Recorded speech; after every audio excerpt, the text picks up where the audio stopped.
Well, John, this is the life, isn't it? Absolutely. Can't beat it. Some people might say, you know, your son's one of the richest sportsmen on the planet.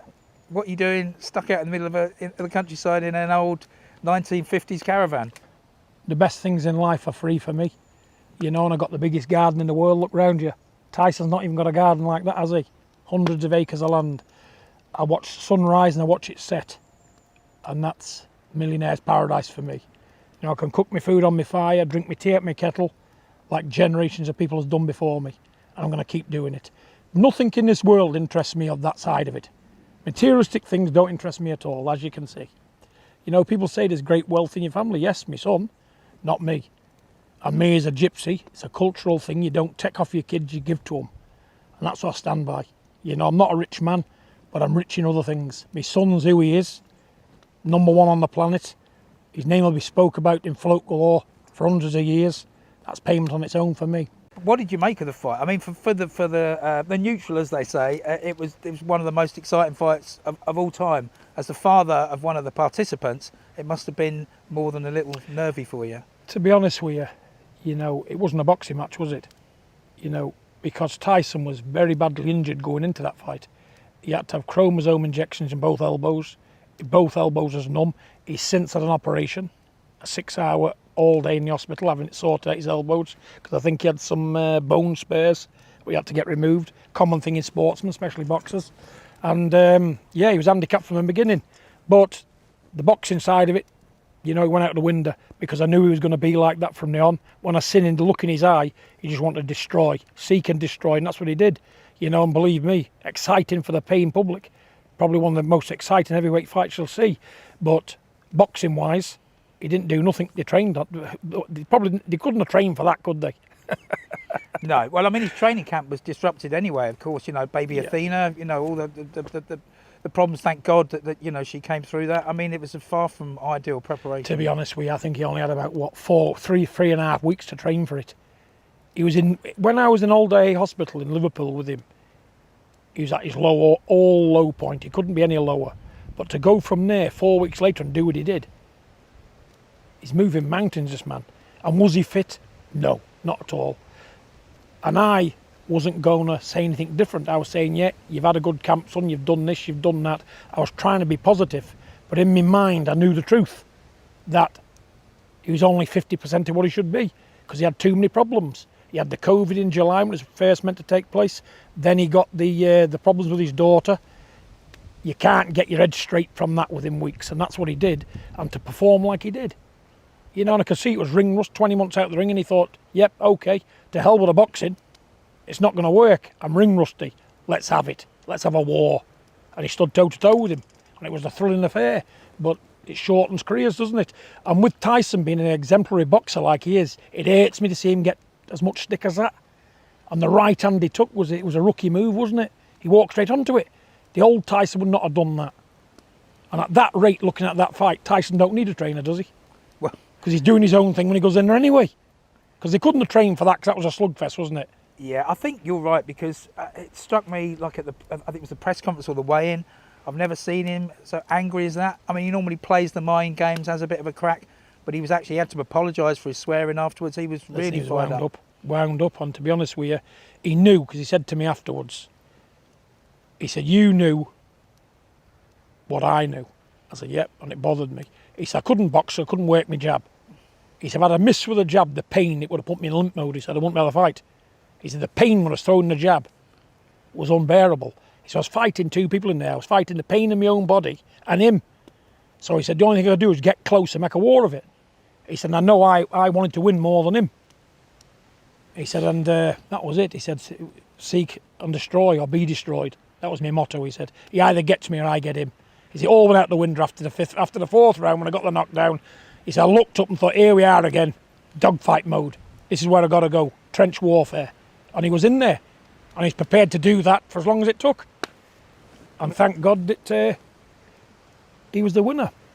Did you think, heart of hearts, like, you know, certainly the second time he went down, this is it, he's not getting up this time? I always knew. Unless Tyson is not in his senses, he'll get up, Tyson. He's one of them. He'll never be defeated on that floor. He'll never look up in his sense and let the referee count him out. Definitely not. because that's not the way of a warrior. You know, even me when I was fighting, I was nothing when I was boxing. I was on the front foot. If I got knocked out, I got knocked out. I wouldn't shy away. If I could have got up, I would have done. In my case, I couldn't get up because I wasn't physically fit enough to weather the storm like that. But Tyson is, he's an athlete, he's a veteran of his job, he's a natural fighter, he's well experienced in the game, he's been down before, he knows what it's like to go down and get back up again. And Larry Holmes said it a lot of years ago, it takes a world-class fighter to climb up off the floor and win. And that's what he does, he always finds a way. Yeah, fair play. I mean, talk of weather in the storm, we've got our own storm coming here. Yeah, but, no, it's been like this, it won't rain, don't worry about that. We shall battle through.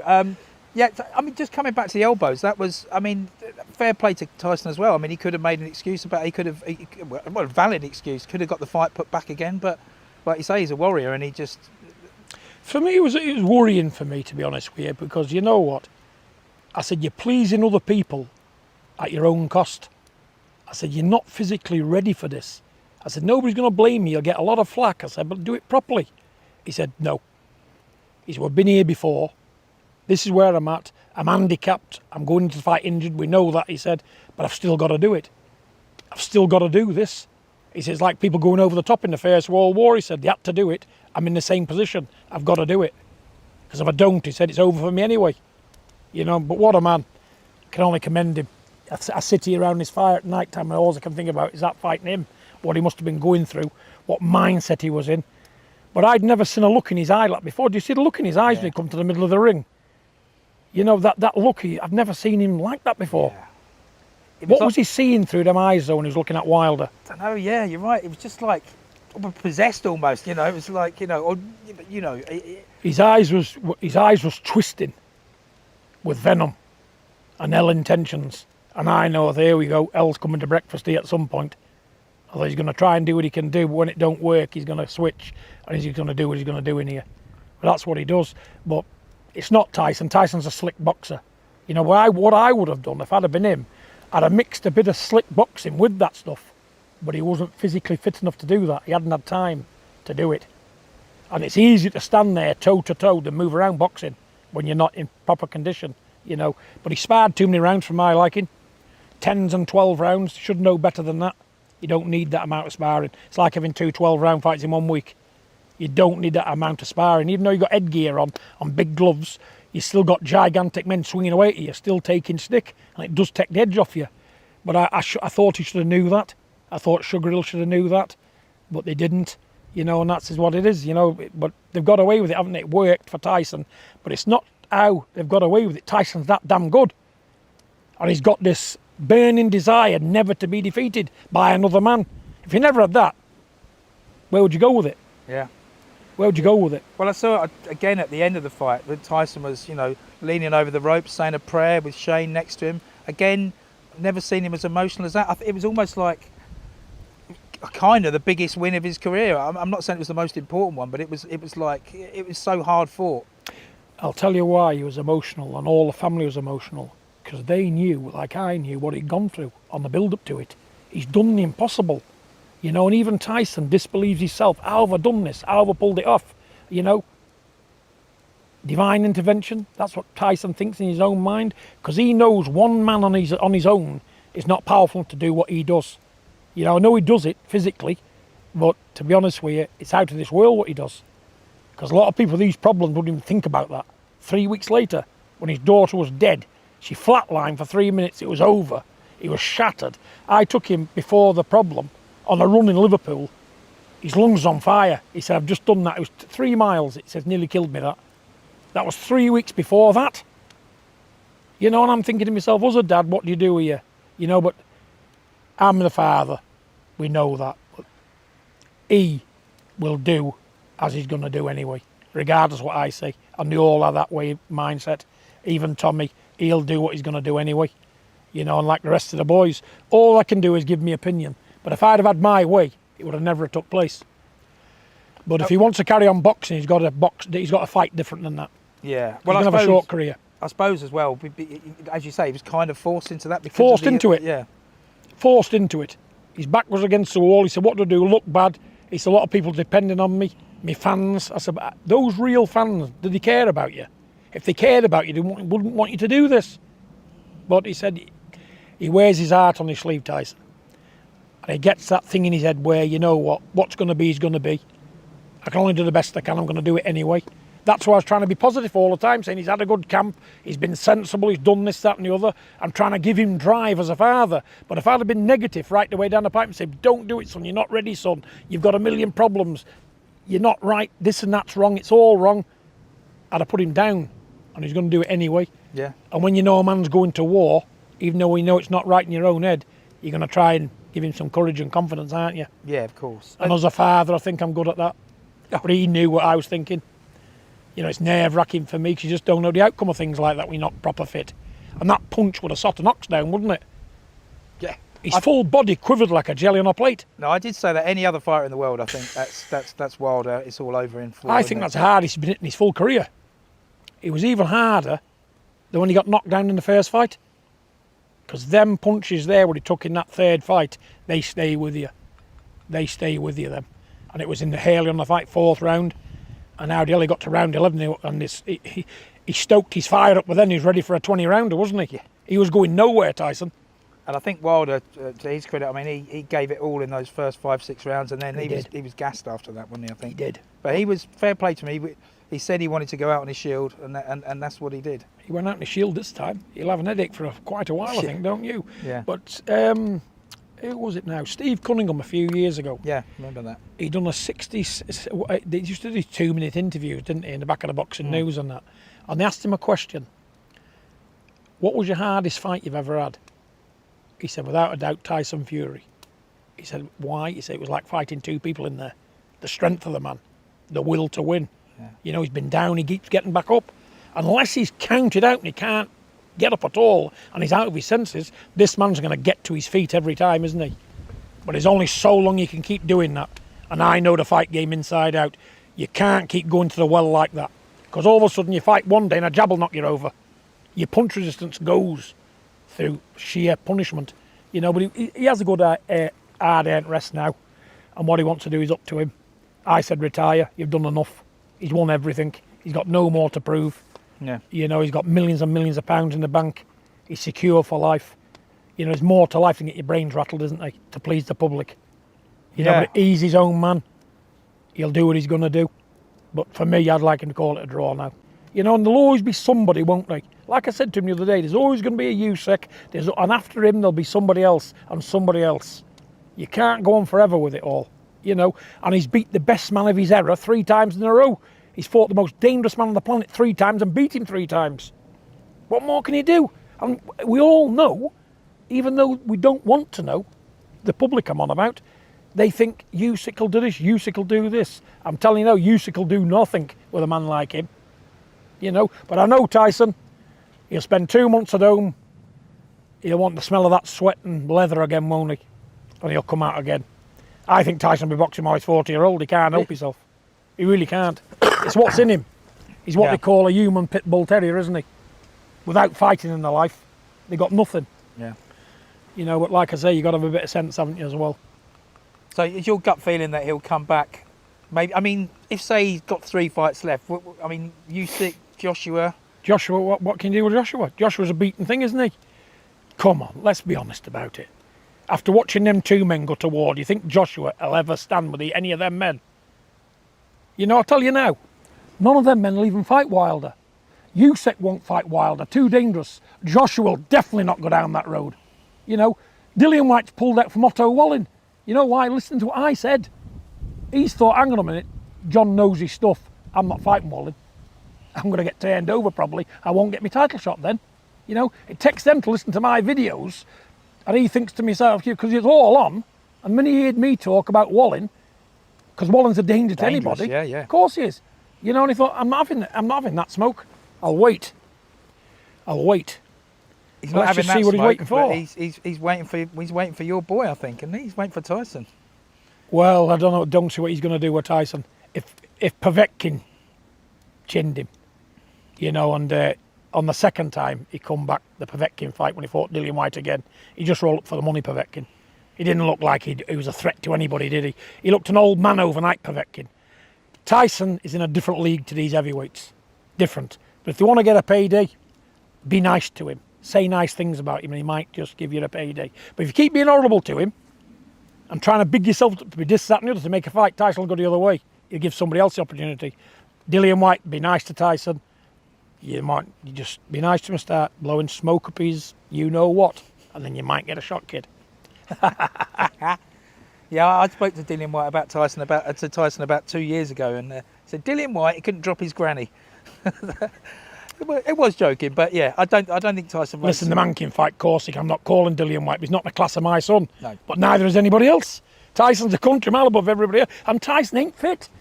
He's beating the best men in the world would not being fit. Yeah. Not fit. He got COVID-19. He had all them problems. 2 elbows was useless. He couldn't even throw the jab. He couldn't even box properly. And he still couldn't do any good with an half-fit man. So imagine Tyson firing all 4 cylinders. No problems, no physical problems, no mental problems, on a good 8-week camp. I know what to put my money on with anybody. I'd put Dillian Whyte and all the rest of them in together with him. He could beat Dillian Whyte and Usyk on the same night, Tyson, with a proper camp. I'm mentally right. I'd put money on it. Cruiserweights don't beat gigantic 6'9", 20-stone fighting machines, do they? They might think they can in their dreams. Nobody beats Tyson. I'm not saying it because of my son, but he keeps proving me right, don't he? Well, there is one job Tyson's got to do. That's train AJ. You remember, he offered to train him, and AJ apparently yesterday has accepted. I don't know how Is true that right? Yeah, he said, yeah, if Tyson wants to come and help me, show me how to beat Usyk, then Isn't that nice? yeah. Isn't that nice? No, I'm not joking. That's heartwarming. Let me tell you, AJ, he's a sensible guy. He's a business guy. You know, he's not a fool. He knows when he went wrong. But I'm telling you now, AJ, all those guys in America, mate, can't help you. Tyson can help you. And why not keep it in Britain? And at the end of the day, who knows where it might take him. Tyson could train anybody and they'd be good. I watched him the other night. When he was up there, he was sparring up there, Isaac Lowe was sparring somebody else. He took an ordinary kid, an amateur kid. And for 6 rounds, the amateur kid looked like a world title challenger with the knowledge Tyson had in his mind, and the kid performed. He told the kid punch perfect how to deal with the stuff, and he was in the spar all the way, and the kid was basically there not to do anything, but he gave a good account of himself because Tyson was in his corner. So yeah, but I think it's nice. British people should stick together no matter what culture you're from, where you're from, or anything. Stick together and help one another. You know what they say, don't you? One man's an island is no good as an island. I'm an island, and what good am I? Look here, good for note. But in his case, it'd be nice to unite and make England even greater, wouldn't it? Because I do believe AJ, with the right kind of people around him, can come back and win. I do. Because he's a big lad, he's got a good array of boxing skills, I've said it before. All he needs is that dog in his belly, that fire, and know how to fight. You've got to learn how to dogfight. That's what he's got to do. And those other guys, they can't learn him that. You talk about that fire in the belly, but I think part of that was put out in that defeat to Ruiz. You know, I think that sort of scared him a bit. Is that a fair comment?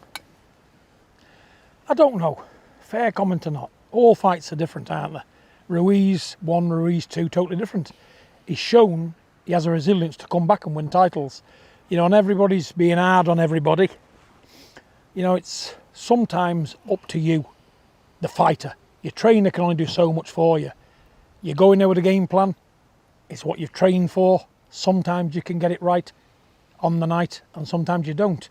But in AJ's case, if things don't go well, they just plummet. And he can't get back on track, can he?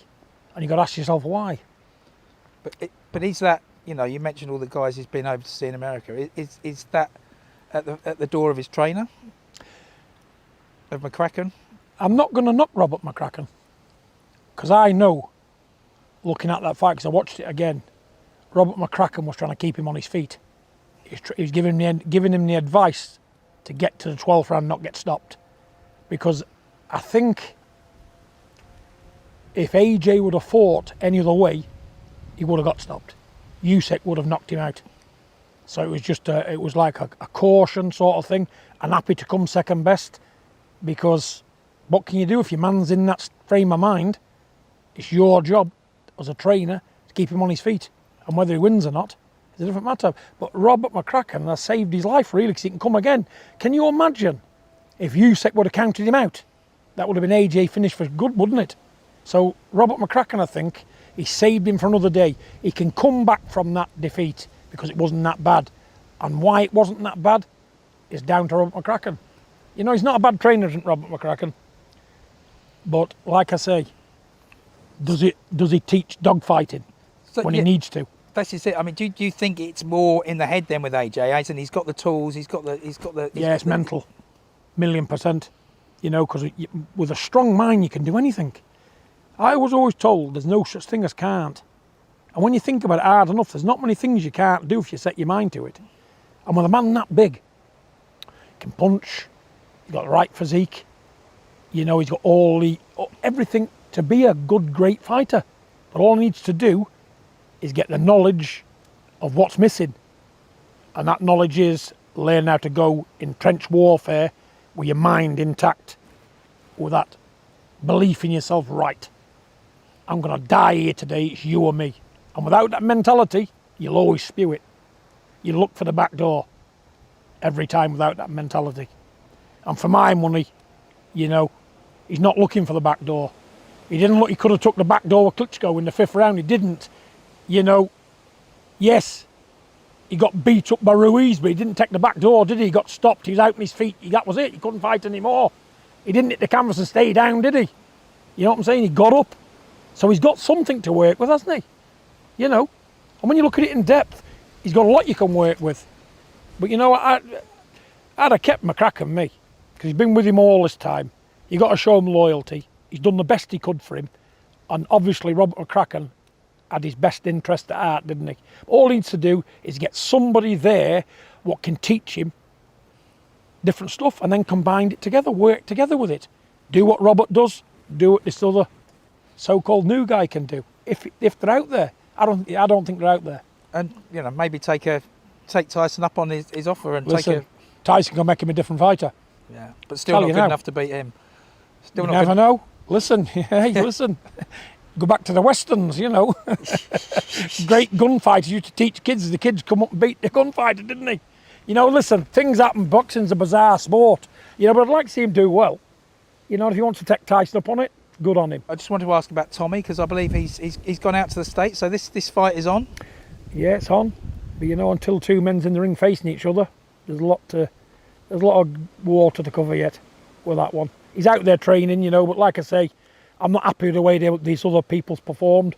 But Tommy knows he's up against a stacked deck, but he should still beat Jake Paul at a canter. And if he can't, there's no way in the boxing world for him. It's make or break for both men. But it'll hit Tommy harder because Tommy's supposed to be a professional boxer. You know, and like I say, Tommy will train hard. He'll do what he's got to do.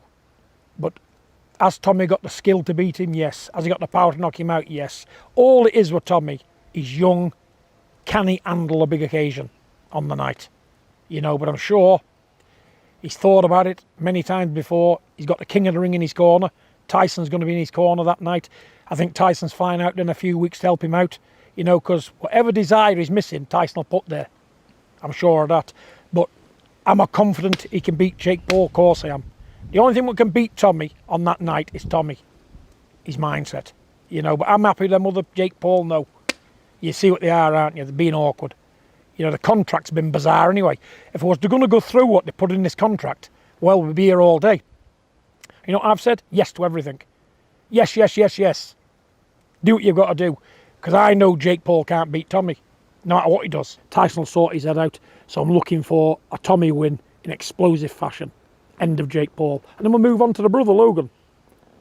You know, but we won't count our chickens before they hatch. But yeah, boxing's a funny game. Again, anything can happen. But like I say, only one man beating Tommy, that's Tommy, not Jake Paul.